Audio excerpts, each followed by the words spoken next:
Free career, जिसको FCA भी कहा जाता है, ठीक है। फ्री कैरियर में क्या चीज़ है, इसकी डेफिनेशन पहले हम देखते हैं। Free carrier means that the seller delivers the goods to the carrier or another person nominated by the buyer at the seller's premises or another named place. This rule may be used irrespective of the mode of transport selected and may also be used where more than one mode of transport is employed. जो free carrier है उसके अंदर क्या होता है कि जो seller है बेसिकली वो आपको जो सामान है, ठीक है, डिलीवर कर देता है आपके नॉमिनेट किए हुए पर्सन तक, या कोई भी पोर्ट एरिया हो सकता है, कोई भी जगह हो सकती है ऐसी जहाँ पे आपने नॉमिनेट किया है कि जी सामान हमारा यहाँ तक पहुँचा दें। उससे आगे सेलर की जो होती है रिस्पॉन्सिबिलिटी नहीं होती, सेलर आपको वहाँ तक पहुँचा के सामान दे देता है, ठीक है। और कोई भी आप कह लें कि ट्रांसपोर्ट का जो मोड है वो यूज़ करके वहाँ से अब जहाँ पे भी सामान लेके जाना है वहाँ पे लेके जा सकते हैं उससे आगे। अब इसमें एक्सप्लेनेशन है, इसकी देख लेते हैं। Explanation of Incoterms FCA. In an FCA transaction, the seller could be involved in the actual movement of the cargo up to a certain point. This point could be the warehouse of the carrier, the warehouse of the buyer's agent, the port or a terminal in the port or any other location agreed between the buyer and the seller.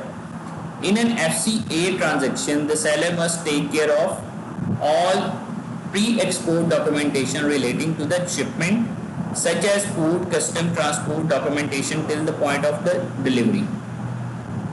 अब इसके अंदर जो आपका seller है, क्योंकि वो सामान आपको फॉर एग्जांपल आपकी बताई हुई जगह तक या पोर्ट एरिया तक या जहाँ पे भी आपने नॉमिनेट किया होता है किसी पर्सन तक या कोई भी है, तो वहाँ तक सामान पहुँचाने के लिए वो उसकी रिस्पॉन्सिबिलिटी होती है। तो उसमें उसको जो प्री डॉक्यूमेंटेशन जो हैं उसको चेक करना पड़ता है सेलर को आपके बिहाफ पे कि जो शिपमेंट उसने करवानी है, कस्टम क्लियरेंस करवानी है, ट्रांसपोर्ट डॉक्यूमेंटेशन जो चाहिए, मतलब डिलीवरी पॉइंट तक पहुंचने से पहले जितनी भी डॉक्यूमेंटेशन है वो सेलर हैंडल करता है। Export custom clearance where required, export custom clearance भी उसने करनी है हैंडल अगर उसकी ज़रूरत पड़ती है तो। Loading formalities if the delivery point is agreed to be the seller's warehouse premises. अब लोडिंग जो रिस्पॉन्सिबिलिटीज़ हैं, फॉर्मेलिटीज़ हैं डिलीवरी पॉइंट तक उसने पूरी करनी है अपने वेयरहाउस या प्रेमिसेस से लेकर। The buyer on the other hand must take care of the transportation of the goods from the point of delivery by the seller till cargo reaches the destination. अब इन चीज़ों का अब बायर ने ख्याल करना है कि जो ट्रांसपोर्टेशन है पॉइंट ऑफ डिलीवरी तक सेलर के मतलब प्रेमिसेस से लेके कार्गो कह लें कि जहाँ तक आपको पोर्ट तक पहुँचाना है सामान सेलर ने, वहाँ तक उसने चेक करना है कि सामान आ गया है या नहीं आया। This could include the ocean leg as well, which includes negotiating the rates with the shipping lines. अब जो negotiation होनी है रेट्स के ऊपर शिपिंग लाइन वगैरह की सिनेरियो के अंदर, जो भी शिपमेंट आप एक जगह से दूसरी जगह लेके जा रहे हैं तो आपने वो भी मतलब करना है काम as a buyer. The risk of such movement from the point of delivery by the seller till the final point of rest. इसके अंदर आपके पास मतलब जो रिस्क है मतलब फाइनल पॉइंट तक पहुंचने तक आपको वो सारी की सारी चीज़ें हैंडल करनी पड़ती हैं। The clearance of the goods at destination and any movement risk till the final point of rest. अब इसके अंदर जो क्लियरेंस है, जो डेस्टिनेशन तक आपके पास फाइनल पॉइंट तक पहुंचनी है, वो रिस्क जो इन्वॉल्व होता है वो बायर के एंड से होता है। In the case of FCA, the seller's obligation risk and cost are till the agreed point of delivery and the buyer's obligation risk and cost start from that agreed point of delivery.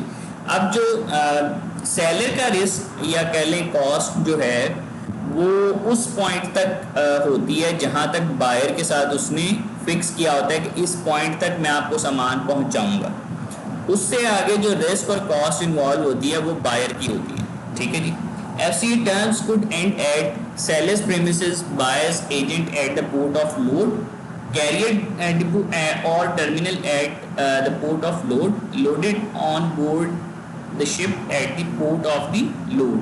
अब ये 4 तरह के scenario हो सकते हैं कि FCA term यहाँ पे एंड हो सकती है सेलर को अगर बायर कह देता है कि उसी की प्रीमिसेस के अंदर से वो सामान ले लेगा, रिसीव कर लेगा, ठीक है। तो यहाँ पे भी FCA की टर्म्स एंड हो सकती हैं। इवन अगर बायर कहता है कि आपने पोर्ट तक सामान पहुँचाना है, ठीक है, जहाँ से वो सामान लोड करेगा, तो वहाँ पे भी टर्म्स एंड हो सकती हैं। इवन जो टर्मिनल है या कैरियर डिपो है वहाँ पे जाके भी आपका जो FCA की टर्म्स हैं वो एंड हो सकती हैं। इवन जो लास्ट क्राइटेरिया है कि जब वो शिप के ऊपर या कह लें कि